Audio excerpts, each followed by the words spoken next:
শ্যামকানু সিদ্ধাৰ্থ সহ 5 অভিযুক্তক পুনৰ ন্যায়িক জিম্মালৈ প্ৰেৰণ কৰা হৈছে। 14 দিনৰ ন্যায়িক জিম্মালৈ প্ৰেৰণ কৰিছে অভিযুক্ত কেইজনক। ভাৰ্চুৱেলি দণ্ডাধীশৰ সন্মুখত হাজিৰ কৰোৱা হয় 5 অভিযুক্তক। নিৰ্ধাৰিত সময়তকৈ এদিন পূৰ্বে হাজিৰ কৰোৱা হয় আটাইকেইজনক। ছট পূজাৰ বন্ধৰ বাবে এদিন পূৰ্বে CJM আদালতৰ হাজিৰ কৰোৱা হয় ভাৰ্চুৱেলি আটাইকেইজন অভিযুক্তক। ন্যায়িক জিম্মাৰ ম্যাদ শেষ হৈছিল সিদ্ধাৰ্থ শৰ্মা, শ্যামকানু মহন্ত, নন্দেশ্বৰ বৰা, পৰেশ বৈশ্য আৰু সন্দীপন গাৰ্গৰ। সেই 5 অভিযুক্তৰ ন্যায়িক জিম্মাৰ ম্যাদ শেষ হোৱাৰ পিছতেই আজি CJM আদালতত তেওঁলোকক ভাৰ্চুৱেলি হাজিৰ কৰোৱা হয় আৰু ভাৰ্চুৱেলি সেই আটাইকেইজনক হাজিৰ কৰোৱাৰ অন্তত CJM আদালতে তেওঁলোকক পুনৰ 14 দিনৰ বাবে ন্যায়িক জিম্মালৈ প্ৰেৰণ কৰিছে।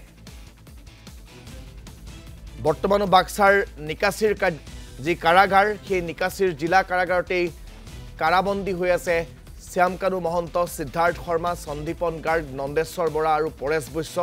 তেওঁলোকক আজি ভাৰ্চুৱেলি আদালতত হাজিৰ কৰোৱা হৈছিল আৰু ন্যায়িক দণ্ডাধীশৰ আদালতে তেওঁলোকক 14 দিনৰ বাবে পুনৰ আৰক্ষীৰ জিম্মালৈ প্ৰেৰণ কৰিছে।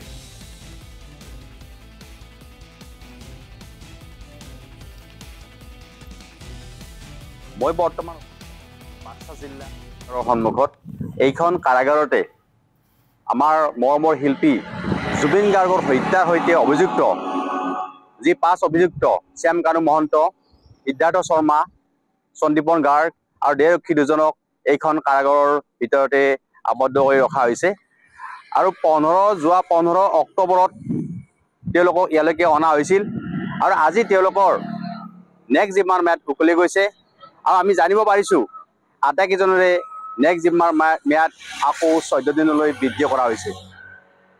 এই কাৰাগাৰৰ সন্মুখত যোৱা 15 অক্টোবৰত জুবিন গাৰ্গৰ হত্যাৰ সৈতে জড়িত এই 5 অভিযুক্তক অনাৰ সময়ত এক অনাকাংক্ষিত ঘটনা সংঘটিত হৈছিল, যিটো ঘটনাৰ বাবে প্ৰায় 31 গৰাকী আৰক্ষী জোৱান, 11 গৰাকী সাংবাদিক আৰু প্ৰায় 3 গৰাকী জুবিন অনুৰাগী গুলীবিদ্ধ হ'ব লগা ঘটনা সংঘটিত হৈছিল। এক অনাকাংক্ষিত পৰিৱেশে বাক্সা জিলাক আগুৰি ধৰিছিল আৰু আজি এই 5 অভিযুক্তৰ ম্যাদ উকলি গৈছে। কামৰূপ CJM আদালতে ভিডিঅ' কনফাৰেন্সৰ যোগে এই 5 অভিযুক্তৰ ম্যাদ 14 দিনলৈকে বৃদ্ধি কৰিছে। আজি এই ন্যায়িক জিম্মাৰ ম্যাদ উকলি যোৱাৰ সময়ত আমি দেখিবলৈ পাইছোঁ বাক্সা জিলা কাৰাগাৰৰ সন্মুখত কিছু সংখ্যক আৰক্ষী জোৱান আছে আৰু তাৰ বিপৰীতে দেখা পাইছোঁ কাৰাগাৰৰ সন্মুখ ভাগ একেবাৰে শান্ত এটা পৰিৱেশ, শান্ত পৰিৱেশ আৰু মানুহে স্বাভাৱিক জীৱন যাত্ৰা আগৰ নিচিনাকৈ চলাই আছে।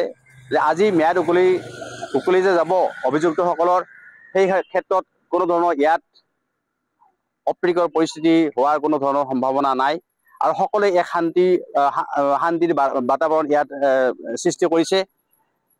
এই 5 অভিযুক্তৰ সকলোৰে গুৰুতৰ শাস্তি হোৱাটো জুবিন অনুৰাগীয়ে বিচাৰিছে, কিন্তু এই যি 14 দিনৰ ন্যায়িক জিম্মাত উকলি গ'ল, এই 14 ন্যায়িক জিম্মা উকলি যোৱাৰ পিছত যি গতিকে 90 দিনৰ ভিতৰত চাৰ্জশ্বিট দাখিল কৰা হ'ব, সেই 90 দিনৰ পিছতহে আচলতে গম পোৱা যাব এওঁলোকৰ শাস্তি কি হ'ব।